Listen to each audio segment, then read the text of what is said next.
Bears, Bears, Bears, Bears, Bears, Bears, Bears, ahem. Bears Country Podcast.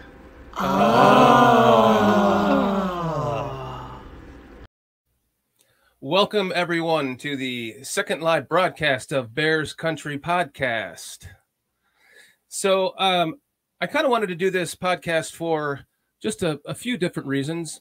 One of them being that I kind of wanted to do this on my own to see how it worked for a couple different reasons, just to see how it worked without having a guest. And the second was just to get that, just to tackle that fear of doing it by myself. So I'm not going to ramble on. I have some things that I want to talk about right now. That's why I'm doing this podcast. So what I want to talk about in particular is Coach Matt Eberflus. And I'm watching his press conferences, and I see such a marked difference in coaching and in the man who is the head coach of the Bears. And by that, I mean, there's been a lot of talk about how he shuffles his papers around a lot. He has a nervous where he moves the papers, because, and I've come up with this. It's because he's a very intelligent man. And he's thinking of the right answer. He's a very critical thinker. That's what I like about Matt Eberflus. He's a critical thinker. That's what I love about him the most.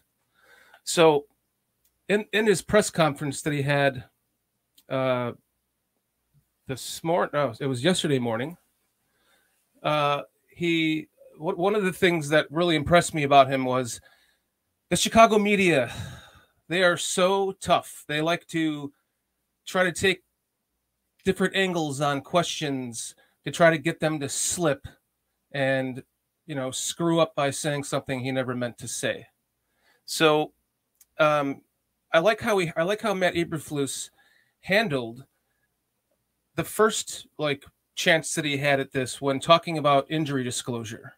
So everyone's trying to grill them about, yes, absolutely, Aldo. He is a critical thinker. Thank you for tuning in, everyone. Thank you, Aldo. Thank you, everyone in chat. Brian, thank you. So when they start grilling him with these questions, right, he immediately knows how to deflect them by saying, I don't have to give this closure because the season hasn't started yet. Once the season starts, I'll have to give disclosure. But until then, why would I want to harm my team by doing so? So go ahead, Kitty, play the first clip, and let's just take a look at what he said, and we'll come back and talk about it. One of the topics that is out there right now is obviously Lucas Patrick. And how we're going to disclose this, we're just going to say he hurt his right hand, okay, and there's no timetable on the return because we don't have to disclose that. So we're not going to give that out for anybody.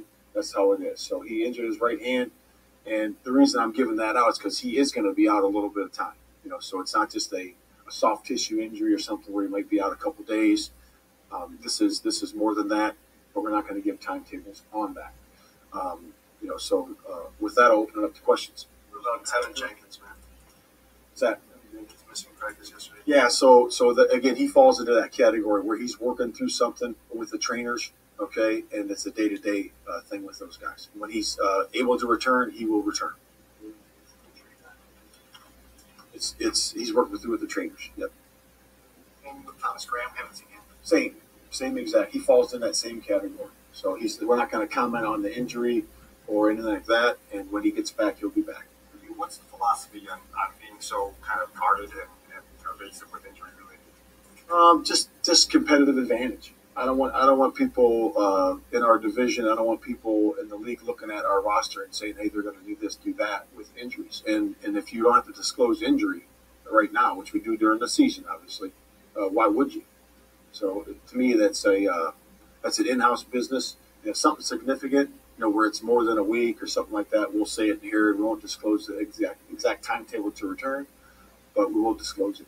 I'm a little concerned among Bears fans with Tevin Jenkins, the guy who had back surgery last year and wasn't completely healthy. He isn't in practice. Yeah, I understand the levels of concern. I get that. That doesn't make me just disclose information now. So. 4 different times the media tried to get him to break by asking him about 4 different players, ending with Tevin Jenkins. And every time he was composed, he knew what to say. And that was, listen, I'm not talking about it, but he's not being a jerk about it. He just said, full disclosure, why would I want to, if I don't have to disclose this to everyone right now, why would I? Oh, it's only going to hurt our team. Then he gets a second question.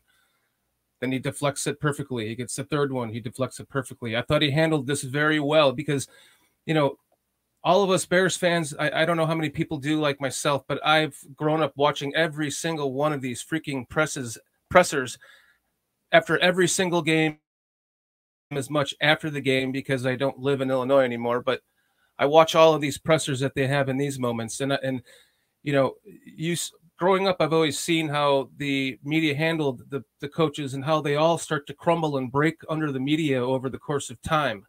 And seeing him come in here as a new guy, in the beginning, you could tell he was nervous and he was dealing with this market.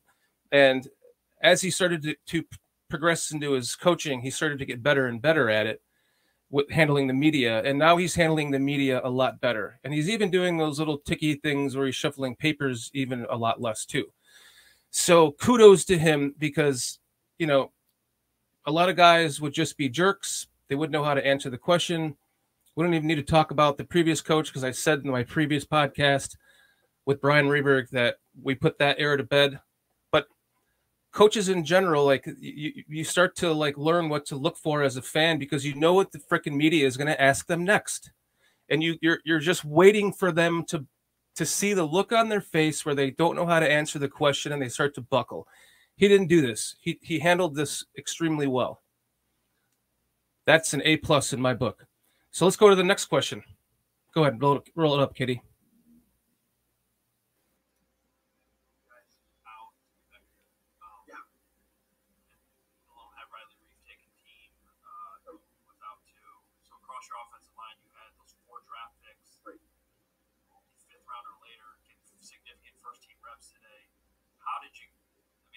What's your mindset, I guess, as a coach going into a practice like that, knowing that, and then how did you think that? Yeah, a couple of those guys, like Cody and Ryan, they both had veteran days today. So those guys are, like I talked about in the second press conference, we talked about the guys that have some years in the NFL, and those guys that it's individual basis. Those guys had veteran rest day today. So, but it was good though because now we had a chance to put some younger guys in there, like you said. You know, we had Braxton in there, we had Doug in there, we had all those the rookies in there. So it was good to have those guys in there. Great experience for those guys going against the one defensive line and the one defense. I thought that was excellent. And you know, in regards to Riley, you know, Riley's still working back in. You know, so when you say work back in, what does that mean? Well, he's in a ramp up phase because he hasn't been in the program and he's coming off of where he was. And so what we're going to do is we work him in the individual, then we start to open up the reps. You know, hey, he's got 2 reps here, 4 reps here. He's got the whole period. Then he's got, you know, 2 periods, and he's got, you know, so forth and so on. You got to just progress it as you go. Again, he handled that extremely well. I like how Adam Hogue took the high road and just decided, let's get this over with before somebody else asks another question about an injury, and he deflects it to the offensive line and what, you know, everything that's all the help that the rookies and everything that they're going to get while they're in this situation is only going to make the team better. So let's go ahead and roll the next question.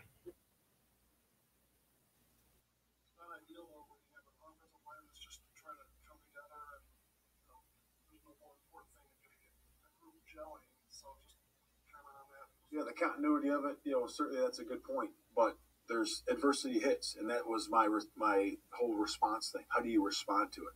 You know, so a lot of things you can't change in life, right? You get the situations, and there they are. They present themselves, and how do you respond to that situation is all that matters, right? It's not, you can't take a magic pill. You can't just invent another player that's going to show up, right? Sometimes you just have what you have, right? And you have to work through it and make it the best you can. And that's what we're doing right now. We're trying to find the best combination. That's really for all of training camp. You know, so we have a piece that's out right now. Now we're just going to plug in and play, and we'll find out the best group we got. Again, so here he's talking about how you can't change what's happened. Like the injuries that are happening, you can't change what that's part of life. And I love his makeup, his critical thinking of this, if you will, because he's being positive. He's realizing that, okay, there's nothing we can do about that. It's the next man up, and we're going to get better from this. The team is going to get better from this. The team is going to gel better from this. And then when they start coming back from injuries, like Lucas Patrick's coming back from injury, he's going to know what to do. But we're going to get this, we're going to start to get everyone learning, and they're going to only get better as a team from this. And I like how he handled that, because he could have fumbled around with it again. We've seen this time and time again. And by the way, a side note, they spent all this money on Hallis Hall to redo this whole thing, and they can't give every one of the press members their own freaking mic. You can't even hear the questions half the time, and it's so annoying. So that's another beef that's like the beef that I have with watching these, is sometimes you can't even hear the question. So I've got one more clip here we're going to bring up for you, and then we'll talk about that, and then go ahead and bring it up here, Kitty.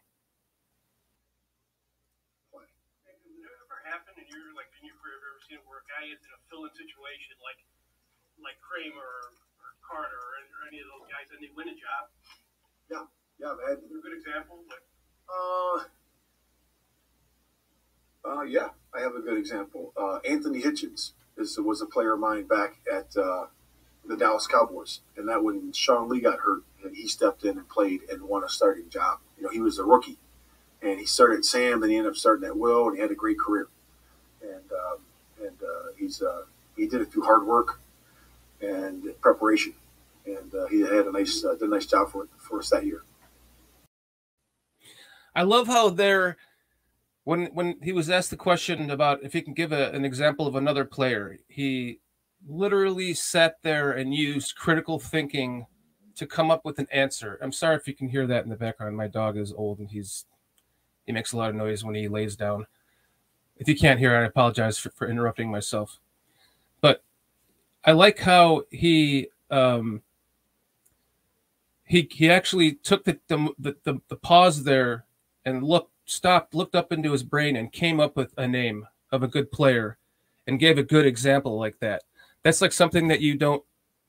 These are examples of why I consider him to be a critical thinker, and why I think that makes for a good, if not great, head coach. Because when you start thinking about, we can all make fun about the hits principles and the how, whatever you call that. I can't even think of it. I'm so even over what they call that. That's why I lost track of what it's called. But someone could bring it up in the chat. But the hits principles, all these things that he relies on, they do show results. And so he's such a critical thinker that he's able to process all of this and compartmentalize it into its own category, so that he can analyze everything on a critical basis.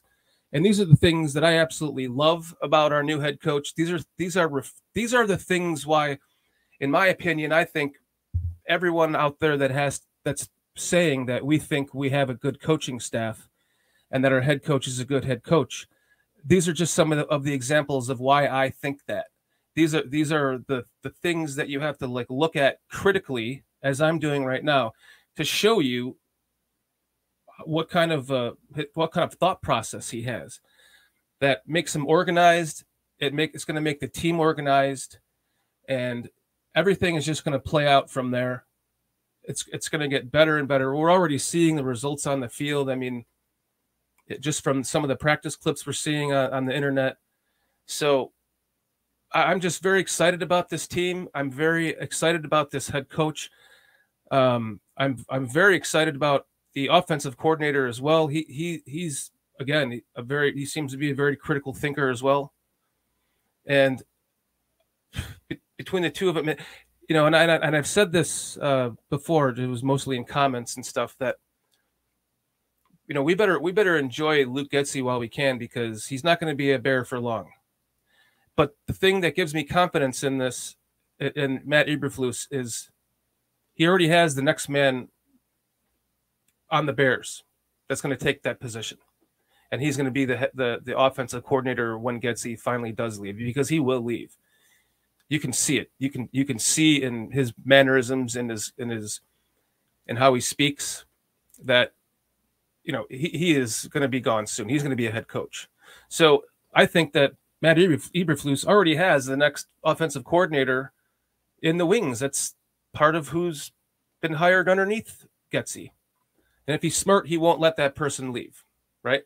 Because Getsy will probably want to be the play caller for the new team as the head coach. And if the offensive coordinator that he wants to take from us to be our next one is not going to call plays for that team that he's the head coach of, then he'll be calling the plays for us, and it'll make him want to stay.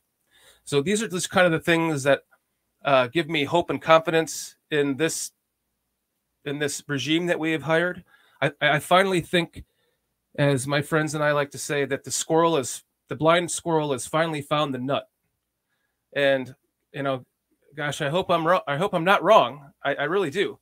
But these are just some of the things I wanted to kind of put out here as, just to give some content to this channel, because I'm planning on doing a podcast again this Monday at 8 p.m. again with my special guest, Jordan Silvera from Bear Necessities on the Barroom Network.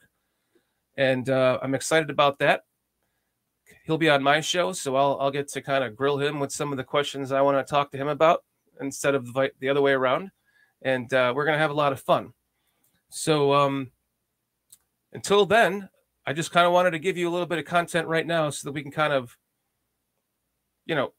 talk about Matt Eberflus and what I think about him.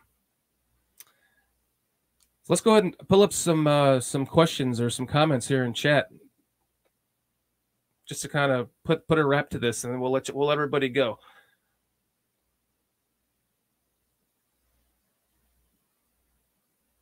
Unless Justin Fields becomes the next Patrick Mahomes, David Carr, or I mean, Patrick Mahomes would be. I'd actually like him to be better than Patrick Mahomes, to be honest. So David Carr, if he better be better than David. I mean, I love David Carr. David Carr is probably my favorite NFL man. Like, he's a great man. I really love him. Obviously I don't know him, but as one of my favorite players in the NFL, it's because of David Carr, the person. But Justin Fields better be better than David Carr. I know that much. And I think he will be. We're seeing some of the stuff that I've been preaching about for a while. His release is compact, it's quicker. I'm so excited about Justin Fields that I could just do a whole nother podcast on that. Maybe I will. But I just kind of wanted to put some more content out here right now. Give the viewers something else to look at. Just give you kind of some of my perspective and where this podcast is going to go, because these are the kinds of things that I'm going to be talking about. These are the kinds of things that I think about.